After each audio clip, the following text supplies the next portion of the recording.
Assalamu alaikum. In this video I will show you how you can get ITIN. ITIN क्या है और इसकी कहाँ ज़रूरत हमें पड़ती है, इस हवाले से पहले मैं आपको एक छोटी सी डिटेल दे दूँ। एज अ पाकिस्तानी आप पाकिस्तान में अगर कोई बिज़नेस रन कर रहे हैं तो आपको गवर्नमेंट को टैक्स देना होता है, और उस टैक्स को देने के लिए यहाँ पे एक इदारा भी है जो कि FBR कहलाता है, जो कि हमारे सारे मामला देखता है टैक्स से रिलेटेड।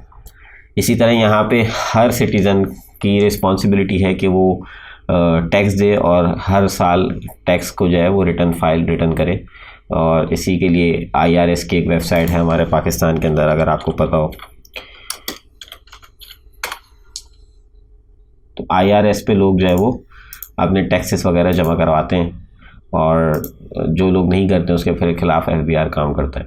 तो इसी तरह USA के अंदर भी इदारा है एक IRS, individual tax payer identification number. ITIN की फुल फॉर्म है individual tax payer identification number, ठीक है। तो ये काम IRS करता है। जो भी इंसान इंडिविजुअल है, यानी कि उसकी कोई कंपनी नहीं है, उसके ऊपर भी ज़िम्मे है कि वो जितनी भी सैलरी कमाता है, जिस तरीके से भी वो काम करता है, कैश पे करता है, कोई टिप लेता है, उसकी सैलरी आती है तो वो उसके ऊपर जो भी टैक्स लगता है वो इदारे को बताएगा कि हाँ मैं टैक्स पे कर रहा हूँ, ठीक है। और मेरे सालाना इतने मेरी इनकम रिसोर्सेज इतनी है और मेरे एक्सपेंसेस या अखराजात इतने हैं। तो यही हर मुल्क के अंदर ये सिस्टम है। तो इसी तरह USA के अंदर भी अगर आप नॉन रेजिडेंट हैं, आप US में नहीं रहते हैं, आप यहाँ रहते हैं, लेकिन आप वहाँ पे अपना कोई बैंक अकाउंट नंबर खोलना चाह रहे हैं, बैंक अकाउंट खोलना चाह रहे हैं, लाइक कैपिटल वन का बैंक खोलना चाह रहे हैं, बैंक ऑफ अमेरिका खोलना चाह रहे हैं, इंडिविजुअल अकाउंट खोलना चाह रहे हैं, तो उसके लिए भी आपको ITIN की ज़रूरत पड़ती है। अब वो ITIN आपसे जब मांगेंगे तो आप कैसे देंगे उनको? आपको ITIN बनाना पड़ेगा। ITIN कहाँ से बनेगा जी? IRS बना के देगा आपको। IRS कैसे बना के देगा जी? आपको कुछ उनके रिक्वायरमेंट्स हैं, कुछ उनके फॉर्म हैं, वो आप सबमिट करेंगे और उनको वो दे देंगे, तो वो आपको बना के दे देंगे। तो ये IRS का मेन वेबसाइट है, आप देख सकते हैं IRS की ये वेबसाइट है, इंटरनल रेवेन्यू करके कुछ फुल फॉर्म है इनकी। यहीं से आपका EIN भी बनता है और ITIN भी बनता है। अच्छा, यहाँ पे ITIN के हवाले से इन्होंने कुछ बातें बताई हुई हैं, वो आप रीड कर सकते हैं, ठीक है। और मोस्टली आपको आई डोंट थिंक सो कोई किसी सर्विस प्रोवाइडर की ज़रूरत पड़ने वाली है। अगर आप तरीके से आपके अंदर ये कैपेबिलिटी है कि आप रिसर्च कर सकते हैं, आपकी कम्युनिकेशन स्किल या आपकी इंग्लिश स्किल अच्छी है तो आप आसानी से इसको रीड करने के बाद फॉर्म को खुद ही भर सकते हैं, और आपको ज़रूरत नहीं है किसी भी दूसरे बंदे की कि वो आपका फॉर्म फिल करे। तो ITIN के लिए आपके पास फॉर्म 7 होना चाहिए। तो ये मैंने डाउनलोड किया हुआ है, आप यहाँ से डाउनलोड कर सकते हैं, ठीक है। एक फॉर्म ये हो गया और एक दो चीज़ें और हैं जिनकी आपको ज़रूरत पड़ेगी। एक फॉर्म है 1040 नॉन रेजिडेंट, एक वो चाहिए आपको। अच्छा, जो वहाँ के रेजिडेंट होते हैं उनके लिए SSN होता है, जो US में रेजिडेंट होते हैं। तो SSN, अब आप पाकिस्तानी हैं या आप जो भी फॉरेन कंट्री से ताल्लुक़ है आपका, तो आपके पास SSN नहीं होगा तो आप बैंक आपसे ITIN मांगेगा, ठीक है। तो यहाँ तक बात क्लियर है, आई थिंक सो। अच्छा, यहाँ पे मैं एक दो चीज़ें और बता दूँ आपको कि अगर आप खुद से नहीं करना चाह रहे हैं, ITIN की कोई गवर्नमेंट आपसे फ़ीस नहीं लेती। लोग जो आपको सर्विस देते हैं वो अपने चार्जेस ले रहे होते हैं, लाइक कोई 400 कोई 500 ITIN के सर्विस चार्जेस ले रहा है। और कुछ वेबसाइट्स भी हैं, लाइक ये वेबसाइट हो गई EIN एंड ITIN के नाम से है, इनके पैकेज है, ये देखें ITIN बता रहे हैं। तो अगर आप इनके पैकेज देखेंगे तो ITIN एप्लीकेशन आपको $240 में ये बना के दे रहे हैं। इसी तरह ये एक वेबसाइट है, ये वेबसाइट भी आपको ITIN बना के दे रही है 3449। इसी तरह एक और वेबसाइट है, ये हो गई द ITIN, ये आपको ITIN बना के दे रही है, ठीक है। तो इनके भी पैकेजेस होंगे, वो आप रीड कर लीजिएगा। File your taxes, apply for ITIN। जब ITIN में आप अप्लाई करेंगे तो इनकी कोई ना कोई फीसेस होंगी। हाँ जी, ये 348 डॉलर्स में ये प्रोवाइड कर रहे हैं ITIN की सर्विस। ये है एक एक्सप्रेस, EIN एक्सप्रेस। ये तो खैर EIN के लिए है, ITIN भी प्रोवाइड करते हैं। तो मेरे ख्याल से इनका फॉर्म वगैरह फिल करेंगे आप तो आपके सामने बाकी डिटेल्स आ जाएंगी। ठीक है, तो यहाँ तक बात क्लियर है। अच्छा, फाइवर के ऊपर भी लोग प्रोवाइड करते हैं ITIN वगैरह की सर्विसेज। आप अगर खुद से नहीं बनाना चाह रहे तो आप सर्विस ले सकते हैं, बट फाइवर से ज़्यादा ऑथेंटिक वेबसाइट्स हैं। बट मैं रिकमेंड करूँगा आप इतने पैसे बजाय देने के खुद ही बना लें तो बेहतर होगा। थोड़ी सी रिसर्च कर लें तो आप खुद ही बना सकते हैं। अच्छा, अब यहाँ पे फॉर्म 7 आपको IRS की वेबसाइट से मिल जाएगा। जैसा कि मैंने बताया, आप जब यहाँ पे लिखेंगे इंडिविजुअल ITIN, मैंने लिख के सर्च किया था गूगल पे तो ये वेबसाइट आई थी, तो मैंने यहाँ पे ये खोल लिया था। ये लिंक भी है, आप इस लिंक के थ्रू भी जा सकते हैं। ये रहा फॉर्म 7। ठीक है, ये आप डाउनलोड कर लेंगे। डाउनलोड करने के बाद इस फॉर्म को आपने बहुत अच्छे तरीके से पढ़ना है और इस पे आपने गौर व फिक्र करने के बाद फिल करना है। अच्छा, ITIN को आप, एक और चीज़ मेरे दिमाग में आई ये देख के, इनके एक्सेप्टेंस एजेंट्स होते हैं। अगर आप ITIN बनवाना चाह रहे हैं किसी एजेंट के थ्रू तो एजेंट के थ्रू भी बनवा सकते हैं। एक्सेप्टेंस एजेंट इनके हैं, उनकी सारी डिटेल्स आपको इस पेज से मिल जाएगी। एक्सेप्टेंस एजेंट जो है वो किस तरीके से बनाते हैं और उनके क्या तरीक़ेकार है। अच्छा, मैं आपको ये दिखा रहा था कि इतना क्लियर है। अच्छा, मैं दो चीज़ और क्लियर कर दूँ इधर, एक मिनट। अच्छा जी, तो यहाँ पे मैं आपको एक चीज़ बता दूँ कि ITIN जो है वो आप दो पर्पसेस के लिए बनाते हैं। Filing ITIN application with tax return. ठीक है, आप उनको अपना टैक्स रिटर्न भी शो कराएंगे साथ साथ। दूसरा, आप अप्लाई कर सकते हैं ITIN के लिए इंडिविजुअली, यानी इसमें आप टैक्स रिटर्न वगैरह कुछ शो नहीं करेंगे। अच्छा, पहले वाले की रिक्वायरमेंट ये है कि आपके पास पासपोर्ट होना चाहिए अटेस्टेड, ठीक है, फ्रॉम कॉन्सुलेट ऑफिस और US एम्बेसी। अब आप कहेंगे कि ये कैसे होगा, तो आपने अपना सिंपल एक पासपोर्ट जो है उसकी प्रिंट कॉपी निकालनी है। अच्छा, पासपोर्ट की प्रिंट कॉपी ऐसी होनी चाहिए कि चारों बॉर्डर उसके पेज पे नज़र आए, ऐसा ना हो कि वो क्रॉप हुई हुई हो इमेज। ठीक है, वो बिल्कुल अच्छे 1200 DPI पे और या से ज़्यादा DPI पे आप करवाएं ताकि वो उसका प्रिंट बिल्कुल एक्यूरेट आए।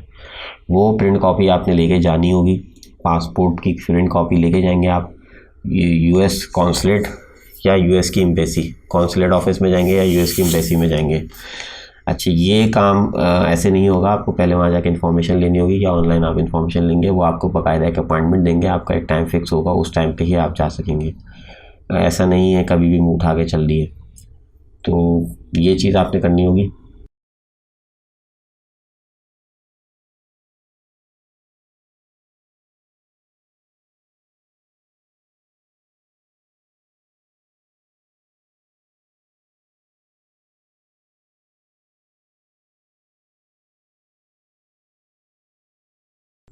साथ में आपको टैक्स फॉर्म 1040 फिल करना होगा, इसका भी मैं आपको आइडिया दे दूंगा अभी। अच्छा, ये तो पेज 1। अच्छा, जब आप ये चीज़ें पहुंचा रहे होंगे IRS को, ये सारी चीज़ें आपने जब कंप्लीट करनी है, लाइक ये फॉर्म 7 हो गया जो मैं आपको अभी दिखा रहा हूँ, ये वाला, ये फिल करना है। ये भी मैं फिल करके दिखाऊंगा किस तरह से फिल होगा ये फॉर्म 7। ठीक है, पासपोर्ट की अटैच्ड कॉपी, ठीक है, सबसे ऊपर रखेंगे आप फॉर्म 7, उसके नीचे रखेंगे पासपोर्ट की अटैच कॉपी, उसके नीचे रखेंगे फॉर्म 1040। ठीक है, और ये एक एनवेलप में डालेंगे और आपने ये वाले एड्रेस पे इसको भेज देना है, DHL या FedEx के ज़रिए या कोई भी इंटरनेशनल कुरियर सर्विस जो प्रोवाइड कर रहे हैं उनके ज़रिए। ठीक है, तो आपका तकरीबन 11 महीने से लेके 11 हफ्ते से लेके 15 हफ्ते के दरमियान बन जाएगा। कभी कभी जल्दी बन जाता है, लाइक 9 हफ्ते में भी बन जाता है। ये डिपेंड करता है IRS का जो डिपार्टमेंट है उसके पास कितना काम है और वो कितना बिजी है, वर्क प्रेशर कितना है, तो उस हिसाब से आपके डिले होता है। सेकंड रिक्वायरमेंट, अगर आप ITIN इंडिविजुअली अप्लाई कर रहे हैं और आप एक कंपनी के ओनर भी हैं, यानी कि US के अंदर आपकी कोई LLC बनी हुई है, तो फॉर्म W7 यानी कि सेम आपने ये वाला फॉर्म जो था फॉर्म W7 वो फिल करना है, ये वाला फॉर्म। साथ में आपने पासपोर्ट की वही अटेस्टेड कॉपी लगवानी है, और कंपनी के डॉक्यूमेंट्स आपने लगाने हैं, यानी कि आपने एलएलसी बनाई होगी यूएसए में तो उसकी आर्टिकल ऑफ ऑर्गेनाइजेशन हो गया या और दूसरे डॉक्यूमेंट्स होगा वो आपने लगा देने। और आपके पास EIN भी होगा, ऑफ कोर्स सी बात है। EIN नहीं है तो उसको रजिस्टर्ड करवा लिएगा। तो ये करवा लेंगे तो आपके पास इंडिविजुअली आपका ITIN बन जाएगा। मतलब बाज़ बिजनेस ओनर होते हैं वो टैक्स पे कर रहे होते हैं, लेकिन वो बिज़नेस के टैक्स पे कर रहे होते हैं, वो अपने खुद के ज़ाती जो उनके टैक्स होते हैं इंडिविजुअली उसके टैक्स वो पे नहीं कर रहे होते। तो वो अपने ये असासे शो कराने के बाद अपना ITIN बनवाते हैं इंडिविजुअली, ठीक है। तो ये दोनों सिनेरियो हैं। मोस्ट प्रोबेबली आप मेरी जो ऑडियंस है उसमें बहुत से लोग होंगे जिनको बैंक अकाउंट्स बनाने होंगे यूएसए में। माइट भी पॉसिबल है वो बैंक अकाउंट खोलने के बाद वो अमेज़ोन पे रीसेलिंग करना चाह रहे हो, जिसकी वजह से उनको बैंक अकाउंट चाहिए हो, क्योंकि जितने भी फिनटेक बैंक हैं लाइक वाइस हो गया या मरकरी हो गया, पेयोनीर हो गया, इनमें बड़े मसले हैं, ये कभी भी बंद हो जाएंगे और ये एक तरह की मतलब डेंजरस भी हैं, क्योंकि जब ये आपका अकाउंट होल्डिंग पे रखते हैं तो आपके फंड्स जो है वो जब्त कर लेते हैं और रिस्पांस भी नहीं आता है। आप इनको कॉल कर लें, इनको रिस्पांस नहीं आते हैं। तो इस वजह से एक फ़िज़िकल बैंक ज़्यादा बेहतर है, और फिज़िकल बैंक हासिल करने के लिए एटलीस्ट आपके पास LLC वगैरह नहीं है, आप कंपनी पे नहीं खोलना चाह रहे, तो इंडिविजुअली तो आप अकाउंट खोल सकते हैं। लाइक वॉल्स फार्गो हो गया, कैपिटल वन हो गया, ठीक है, या चेज़ हो गया, चेज़ मॉर्गन चेज़, तो ये बैंक्स आपको प्रोवाइड करेंगे अगर आप इनको ITIN दे देते हैं, ठीक है। तो उसके लिए आपको मेरे ख्याल से सिर्फ इन्हीं चीज़ों की ज़रूरत पड़ने वाली है, यानी कि फॉर्म्स, ये form W7, attested passport copy और फॉर्म 1040 NR का मतलब है नॉन रेजिडेंट, ठीक है। पासपोर्ट की जो कॉपी है वो मैं आपको एक दिखा देता हूँ उसकी। जी ये आप देख सकते हैं, ये एक पासपोर्ट है, और इस पासपोर्ट का अगर आप ये देखें बॉर्डर, तो बॉर्डर मुझे चारों बॉर्डर नज़र आ रहे हैं बिल्कुल सही। ये नीचे भी बॉर्डर है, इधर भी, यानी कि एक वाइट पेपर के ऊपर ये पासपोर्ट रखा गया है, उसके बाद इसको स्कैन किया गया है। तो स्कैनिंग जब आप करवा रहे हो तो उसको आप ये बार बार वाजिया करवा दीजिएगा कि भाई बॉर्डर्स बिल्कुल एक्यूरेट होने चाहिए। पासपोर्ट के बॉर्डर एक्यूरेट नहीं हुए तो आपकी रिजेक्शन हो जाएगी, ठीक है। और 600 DPI से कोशिश करें 1200 DPI हो, तो आपकी जो प्रिंट है वो ज़्यादा अच्छा आएगा और क्लियर होगा सब कुछ। तो ये बॉर्डर रखवाने आपने, ठीक है, ये बात आपकी क्लियर हो चुकी। अच्छा, अब हम आ जाते हैं कि ITIN जो है वो फिल करने का क्या बेहतर तरीका है, ठीक है। तो इसके हवाले से मैं आपको एक और चीज़ दिखा देता हूँ कि ये लोग खुद भी आपको गाइड करते हैं। ये देखें, इन्होंने आपको एड्रेस दिया हुआ है कि मेल योर W7 फॉर्म कि प्रूफ ऑफ आइडेंटिटी, यानी कि पासपोर्ट जैसे कि मैंने कहा, फॉर अस स्टेटस डॉक्यूमेंट, उसमें हम फॉर्म 1040 NR लगा देंगे। एड्रेस यही है जो कि मैंने आपको दिखाया, दिस वन, ये एड्रेस पे आपने ये ईमेल कर देनी है। You will only file a tax return address, ये वो आप पूरा पढ़ लिएगा, ठीक है। उसके बाद ये बता रहे हैं कि हमारे पास टैक्स पेयर असिस्टेंट सेंटर है या CAA है, सर्टिफाइड एक्सेप्टेंस है हमारे पास, आप उनके ज़रिए भी फिल करवा सकते हैं, उनके ज़रिए भी आप काम कर सकते हैं। अच्छा, IRS ने खुद कहा हुआ है if your original document are not return within 14 weeks, 14 हफ्तों में अगर आपके पास कोई भी रिस्पॉन्स नहीं आता है तो आप सिंपल कॉल कर सकते हैं। ये उन्होंने नंबर दिया हुआ है अपना, ये US ओनली के लिए, यानी कि अगर आप US में रहते हैं तो आप ये वाला नंबर यूज़ करेंगे, और अगर आप इंटरनेशनली यानी कि पाकिस्तान से कॉल कर रहे हैं तो आप ये वाला नंबर यूज़ करेंगे। टोल फ्री नंबर ये नहीं है, ये याद रखिएगा। ऑप्शन 2 इन्होंने दिया हुआ है, अप्लाई करें वही सर्टिफाइड एजेंट से, और ऑप्शन 3 है कि आप जो है वो इनके सेंटर्स हैं, लेकिन ये सेंटर्स उन्हीं के लिए जो US में रहते हैं, तो वो वहाँ से सेंटर्स पे जाके जो है सिंपली ITIN अपना करवा सकते हैं। और क्यों ज़रूरी है और कितना टाइम लगता है, ये सब आपको यहाँ से इनकी मालूमात मिल जाएगी, ठीक है। तो ये भी एक आपके लिए इंफॉर्मेशन है, इसको आप पढ़ सकते हैं। अच्छा, यहाँ पे आप फॉर्म W7 लिखिएगा गूगल पे आके, और ये पहला लिंक होगा, इसको आप क्लिक करिएगा। तो फॉर्म W7 के हवाले से जो इंस्ट्रक्शन बाज़-औक़ात कन्फ्यूजन होती है तो वो भी आपको मिल जाएगी। यहाँ से आप फॉर्म डाउनलोड कर लीजिएगा और यहाँ से ये जो है ना प्रिंट वर्जन पे क्लिक कर दिएगा। तो जैसे ही आप क्लिक करेंगे तो आप देखेंगे कि यहाँ पे डिटेल्स आने लग गई है। ठीक है, इसको प्रिंट वर्जन पे कर लेते हैं ये वाले पे। ठीक है, अब इसके ज़रिए भी आप अपना फॉर्म फिल कर सकते हैं। इसको पूरा रीड करने की ज़रूरत नहीं है, मोटे मोटे पॉइंट्स हो गए जो कि यहाँ से शुरू होते हैं। I think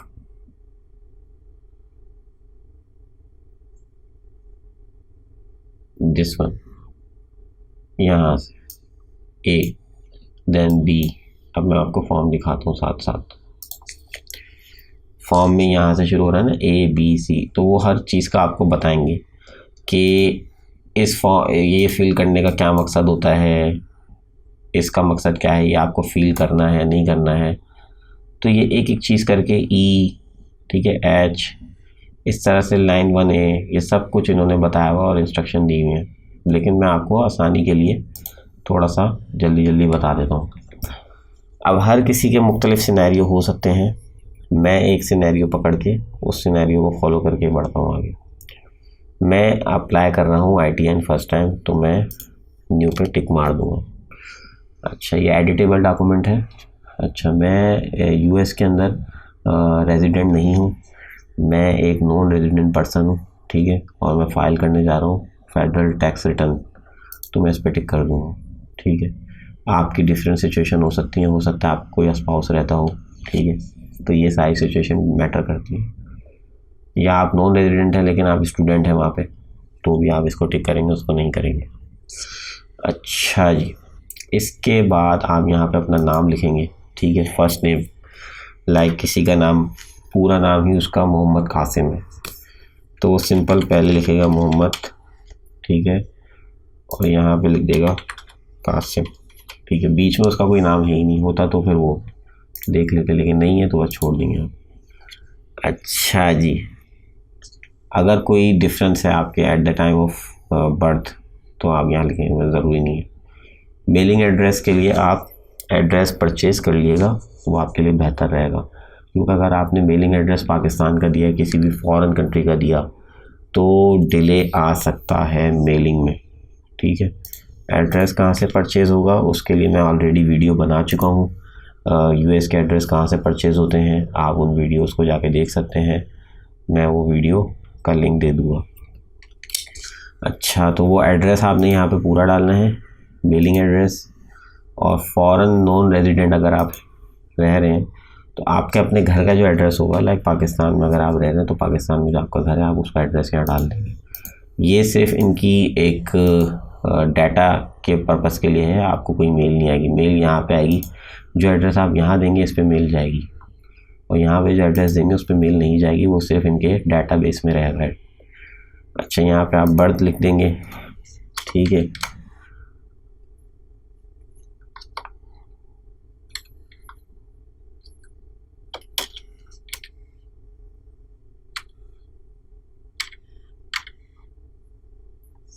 country of birth लिख देंगे,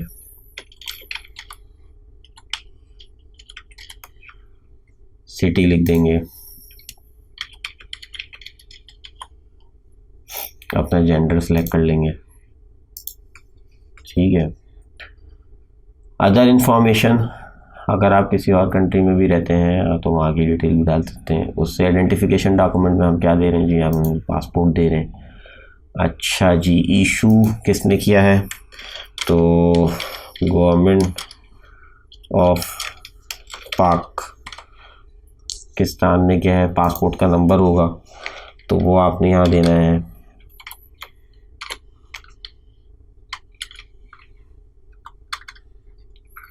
एक्सपायरी डेट हो गई पासपोर्ट की, वो आपने देनी है। और date of entry into the United State, आप जिस तारीख में एंट्री कर रहे हैं वो तारीख यहाँ पे डाल देंगे। ठीक है, अच्छा, आप प्रीवियसली आपने रिसीव ITN की तरफ से कोई नंबर वगैरह कुछ मिला हो तो आप नहीं मिला, फर्स्ट टाइम कर रहे हैं। ठीक, ये वाला कॉलम उनके लिए होता है जो कि रिफ़ंड लेते हैं। उनके लिए होता है, तो ये आपको इतनी ज़रूरत नहीं है इसकी। ITIN इसको कुछ नहीं चाहिए, इसको आप रीड भी कर सकते हैं। 6F को और 6G को। नेम ऑफ यूनिवर्सिटी, अगर आप वहाँ पे किसी यूनिवर्सिटी में पढ़ते हैं तो आप यहाँ पे नाम लिखेंगे। इसके अलावा आप यहाँ पे सिग्नेचर करेंगे इस जगह पे। इस जगह पे सिग्नेचर कब होगा, जब आप इसको प्रिंट निकाल लेंगे और प्रिंट निकालने के बाद आप बॉल पेन से सिग्नेचर करेंगे। ठीक है, जिस तारीख पे सिग्नेचर कर रहे हैं वो तारीख यहाँ पेन से ही लिखेंगे, ये एडिटेबल नहीं है। ठीक है, यहाँ पे अपना फ़ोन नंबर देंगे आप। अगर आपके पास US का नंबर है तो आप US का नंबर दे दीजिएगा, और अगर आपके पास US का नंबर नहीं है तो आप US का नंबर की जगह पाकिस्तान का नंबर दे दीजिएगा। ठीक है, नेम एप्लीकेंट का यहाँ पे पूरा आ जाएगा।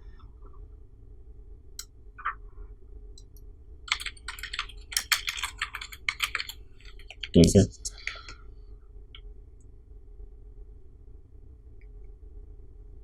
पावर ऑफ अटर्नी पे टिक कर दीजिएगा। ये एक्सेप्टेंस एजेंट जो होते हैं, अगर आप उनके ज़रिए करवाएंगे तो वो यहाँ पे उनके नाम और सिग्नेचर वगैरह आएंगे।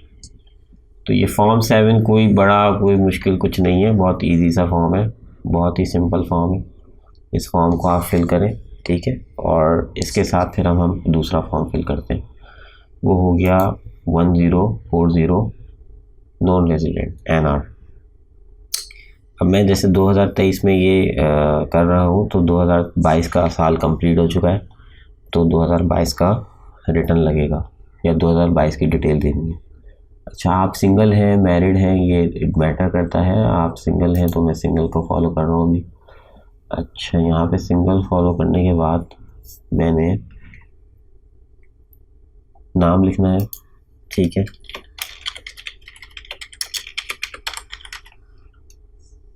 सॉरी लास्ट नेम आएगा इस तरफ,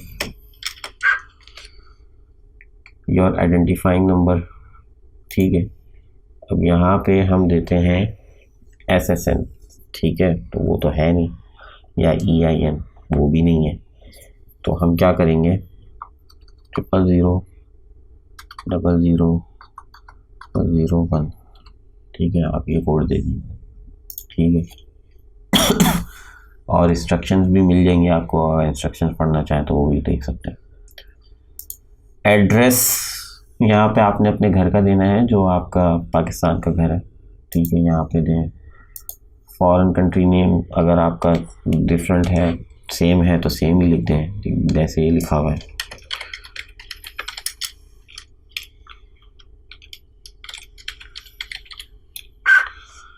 foreign province, sorry country name पूछा था, क्या कर दिया मैंने, पाकिस्तान, प्रोविंस, स्टेट या काउंटी, तो हम लिखेंगे सिंध, और पोस्टल कोड में हम डाल देंगे पोस्टल कोड।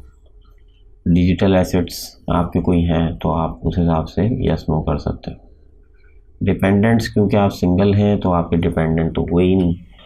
लेट सपोज अगर आप मैरिड हैं तो आप फिर डिपेंडेंट डालना शुरू करेंगे, अपने पहले बच्चे का नाम, दूसरे बच्चे का नाम, तीसरे बच्चे का नाम, ठीक है, चौथे बच्चे का नाम, फिर उनके बे फॉर्म पे जो नंबर होंगे गवर्नमेंट ने इशू किए होंगे वो आप यहाँ डालेंगे। आपसे बच्चों का रिलेशन क्या है, या जो भी आपके ऊपर डिपेंडेंट है उनसे आपका क्या रिलेशन है, उसको आप टिक करेंगे। ठीक है, इसके बाद क्रेडिट टैक्स क्रेडिट और अदर डिपेंडेंट्स, तो इसको आप एज इट इज़ छोड़ दिएगा, बल्कि नहीं इन पे टिक कर दिएगा। तो यहाँ पे अब आपको थोड़ा सा काम ये करना होगा कि आपकी total amount form W2 box 1 सी इंस्ट्रक्शन। अब यहाँ पे कह रहे हैं कि आपका जो फॉर्म W2 है, एक फॉर्म W2 भी होता है, उस फॉर्म को भी रीड कर लिएगा। कह रहे हैं वहाँ पे जो टोटल अमाउंट बनती होगी वो आपने यहाँ लिखनी है। ठीक है, जबकि आपने यहाँ पर जो है वो अमाउंट लिखनी होगी जो आपकी टोटल अर्निंग है। ठीक है, आप छोड़ दें फॉर्म W2 को। हाउस होल्ड एम्प्लॉई वेजेस, जो हाउस होल्ड हैं आपके, जो एम्प्लॉइज़ हैं, अगर कोई काम वाम करता है उनकी वेजेस कितनी हैं, और इस तरह से आपने हर चीज़ को स्टेप बाय स्टेप रीड करना है, ठीक है। और रिजर्व फ्यूचर यूज़ के लिए कोई है, जैसे ये बंद हुआ हुआ है, ये एडिटेबल नहीं है, ठीक है। इसके अलावा 1 के हो गया। Total income exempt by treaty from schedule, nothing. Tax exempt interest, अच्छा, यानी कि आपके ऊपर जो इंटरेस्ट वगैरह लग रहा है अगर कहीं से, तो वो कितना लगता है, ठीक है, उसकी शरह यहाँ लिखेंगे। और टैक्सेबल अमाउंट कितनी लग रही है आपकी, वो यहाँ लिखेंगे। Capital gain attach schedule D, no need इन चीज़ों, बहुत सी चीज़ें ऐसी हैं जो कि एक्सेप्शनल हैं, उनका आपसे ताल्लुक़ है नहीं। अच्छा, अगर आप पर्सनल फॉर्म फिल कर रहे हैं, यानी कि बिज़नेस के लिए नहीं कर रहे हैं, आप सिर्फ टैक्स रिटर्न कर रहे हैं एज अ इंडिविजुअल पर्सन, तो आप सिर्फ 1040 NR करेंगे। लेकिन अगर आप बिज़नेस के साथ जा रहे हैं तो आपको एक बिज़नेस का साथ में टैक्स रिटर्न भी शो कराना होगा IRS को, वो आप कराएंगे फॉर्म शेड्यूल C के थ्रू। ये फॉर्म शेड्यूल C है, ये भी आप गूगल पे लिखेंगे तो आ जाएगा, ठीक है। प्रॉफिट और लॉस फ्रॉम बिजनेस, यहाँ पे आप अपनी ID डालेंगे, यानी कि EIN नंबर,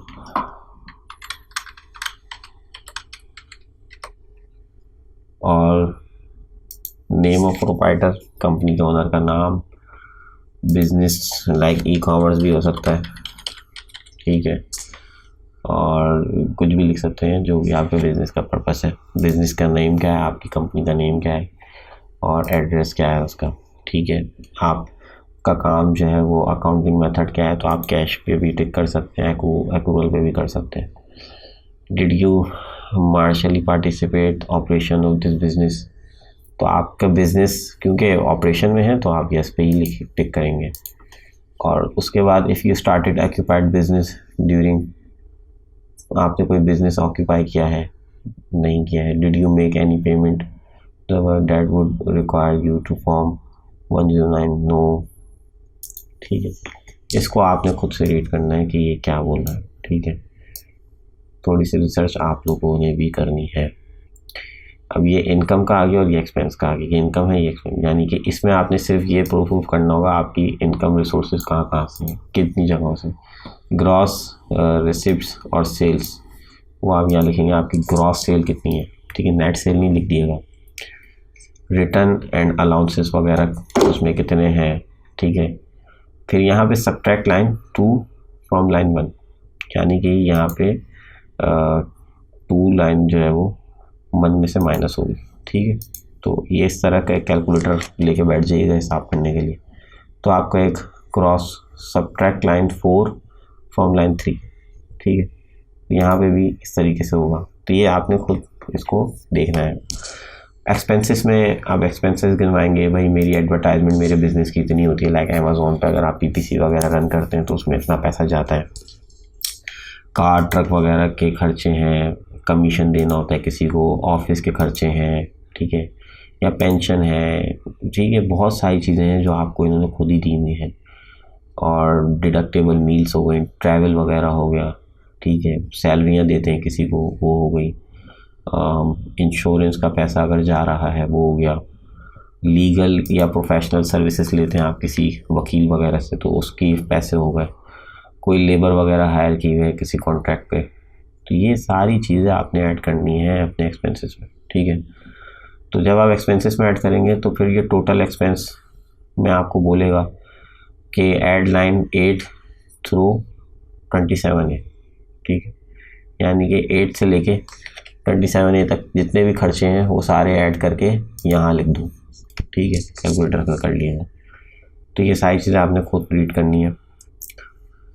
उसके बाद कॉस्ट ऑफ गुड्स सोल्ड, यानी कि आपकी जो प्रोडक्ट है उसको जो आप बेचते हैं तो उसके हवाले से भी यहाँ पे आपसे मालूमात मांग रहे हैं कि कॉस्ट ऑफ गुड्स सोल्ड करने के लिए आपके पास क्या क्या है। Purchase less cost items withdraw और पर्सनल यूज़, ऐसे आइटम्स जो आपने पर्सनल यूज़ के लिए परचेज़ किया अपनी ही प्रोडक्ट में से। Inventory at beginning of year if different from last year closing inventory, attach expenses. साल के शुरू में इन्वेंट्री की कॉस्ट क्या थी, ठीक है, ये लिखनी है। मटेरियल्स और सप्लाईज की कॉस्ट एक्चुअल में कितनी है, ठीक है। कॉस्ट ऑफ लेबर कितनी है, ये सारी चीज़ें आपने लिखनी है। इसके अलावा इंफॉर्मेशन ऑन योर व्हीकल, आपकी जो व्हीकल है उसकी इंफॉर्मेशन मांग रहे हैं यहाँ पे, वो करनी है। कोई इसके अलावा एक्सपेंसेस हैं जो आपको नहीं इनमें सब में मिल रहे, वो एक्सपेंसेस आप यहाँ लिखेंगे, ठीक है। तो इसके लिए आप मैं मशवरा दूंगा कि आप फॉर्म शेड्यूल सी का जो फॉर्म है वो आप थोड़ा सा पहले रीड करें सही से, इन सारी चीज़ों को अपने हिसाब से, और उसके बाद इसको फिल करें। इंस्ट्रक्शन आपको IRS की वेबसाइट पे मिल जाएंगी, यूट्यूब पे वीडियोस हैं, उनको भी आप मज़ीद देख सकते हैं, क्योंकि मुझे नहीं पता आपका सिनेरियो क्या है, ठीक है, मैं उस सिनेरियो के हिसाब से फिट नहीं कर सकता। इस फॉर्म को रीड करने के लिए, इसको अंडरस्टैंड करने के लिए यहाँ पे जितनी भी चीज़ें आ रही हैं, कोई 38 पॉइंट्स हैं। 38 पॉइंट्स को अंडरस्टैंड करने के लिए आपके पास सिंपल तरीका ये है, how to fill form 1040 NR, ये लिखें। और लिखने के बाद आप जब नीचे आएंगे तो यहाँ पे IRS की इंस्ट्रक्शन फॉर फॉर्म, ठीक है, आप इस पे जब जाएंगे तो आपको इंस्ट्रक्शन मिलना शुरू हो जाएंगी। यहाँ पे आप आराम से बैठ के इसको पढ़ें। पढ़ने के बाद इनकी जो इंस्ट्रक्शंस हैं जो फॉलो करें और आपका फॉर्म आसानी से फिल हो जाएगा। You must fill still meet 1, 2, 3 below exempt from filing 2020 form. यहाँ से आप exception, you do not need to file form if you meet 1, 2 और 3 बिलो। बोला इन 3 में से किसी एक कंडीशन से अगर आप मैच करते हैं तो आपको ज़रूरत नहीं है फॉर्म 1040 फिल करने की, ठीक है। तो आप इसको रीड कर लिया। उसके बाद यहाँ से आप you must file form 1040 if you any following condition, इनमें से कोई भी कंडीशन है तो आपको फाइल करनी है, ठीक है। You must own special taxes, ये वो, तो आप इसको रीड करें आराम से। 9 पॉइंट्स हैं ये, इनको गौर से रीड करें। उसके बाद आप आराम से यहाँ पे इन्होंने स्टेप बाय स्टेप बताना शुरू कर दिया है। लाइन 24 में क्या लिखना है, 23 में क्या लिखना है। Inter your total income tax liability, 24 line में आपने टोटल लायबिलिटी लिखनी है। 25 enter the total amount US tax with hold from form 1090, ठीक है।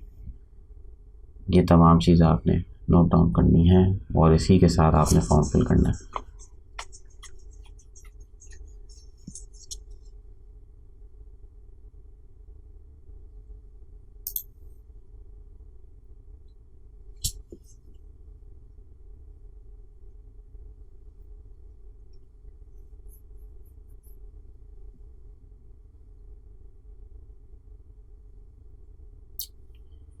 एक ये मैनुअल है, इसमें भी बताया हुआ है, ये गूगल से मिल जाएंगे आपको सारे मैनुअल।